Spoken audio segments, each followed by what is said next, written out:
通常台湾的环岛影片会去强调一些美丽的风景啊、美食啊，会让观光客很想来，或者我们台湾人很骄傲。但这不是那种影片。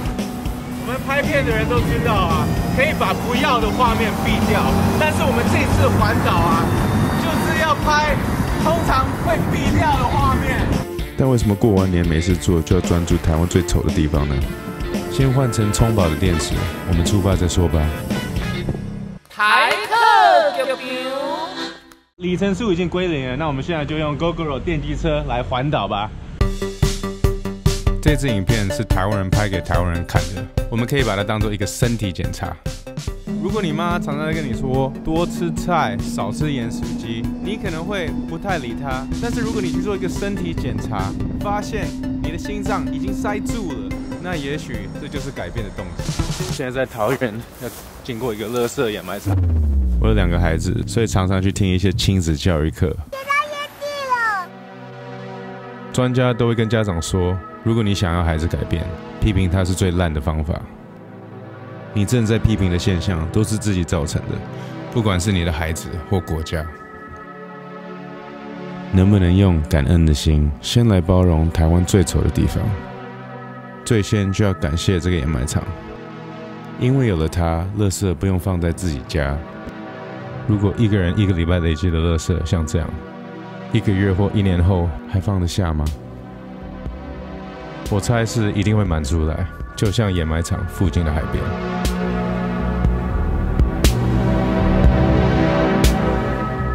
上次就很想来到这边净滩，但它居然被列为保育区，所以超难申请的。后来我们就换地方。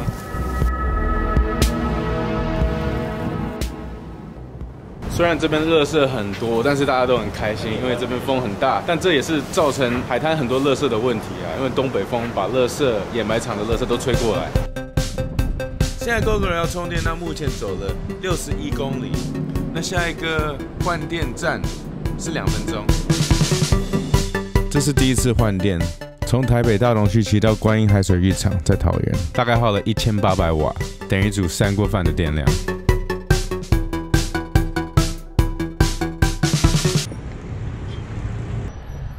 跑了86.9公里。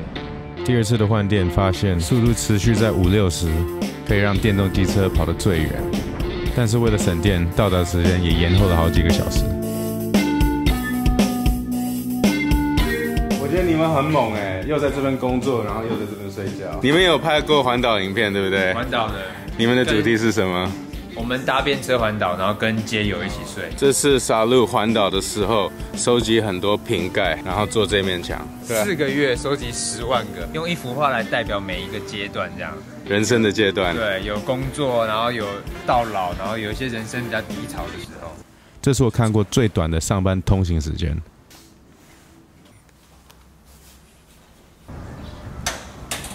拜，真的走了。OK， 谢谢啊。谢谢。好像有人说过，在台湾环岛最美的地方是它的人。虽然我同意这个看法，我们还是得赶快出发，继续拍我国最丑的地方。这边显示台中今天的空气品质算良好的，可以不用带这个。每次到台中，我都会顺便念一念火力发电厂造成的空污。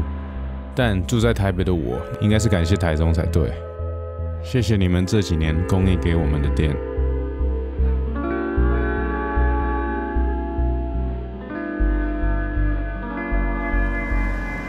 这间国小的小朋友常常被逼迫搬来搬去，因为他们身体检查、尿一回来都会查出很多不好的东西。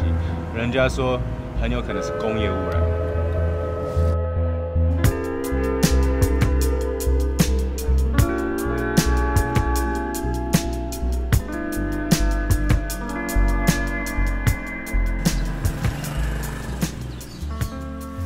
台客，你们记得吗？我们上次就是在这边捡保丽龙。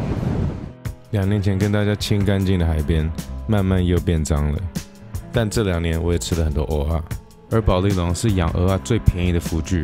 保丽龙会碎掉，那离子非常污染海。很多渔民都知道有更环保的材质，例如 PU， 但你知道的，环保材质通常都比较贵。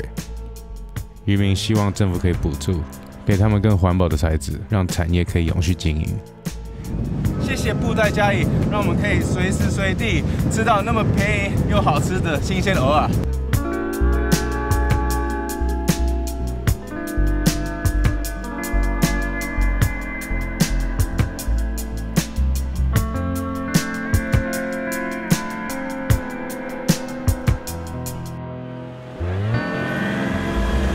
我们有很多机车，大概1300万个，所以累积了很多空污。今年政府宣布，在2035年会禁止生产所有的汽油机车。电力交通不是完美的，也不是零污染，但也许是目前最环保的方法。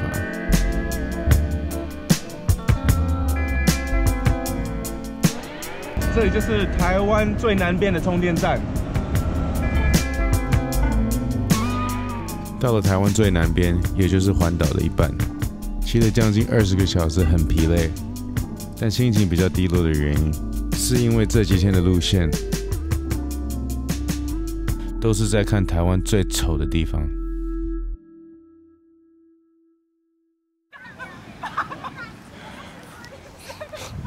好美！我们现在已经到了一半，那前几天就很专心在拍台湾的污染啊。那虽然这是一个观光海边，然后他们有花一点力去捡垃圾，但我们觉得我们家真的好美哦！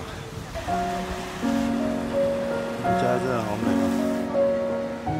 现在的感触很深，可以很深的理解环境多么影响一个人的心情。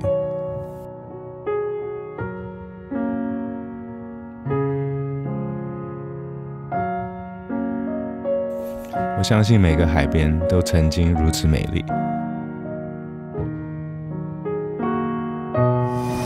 现在制片安排我们要一路骑到花莲，是超过7个小时的车程，因为是300公里以上，超硬的。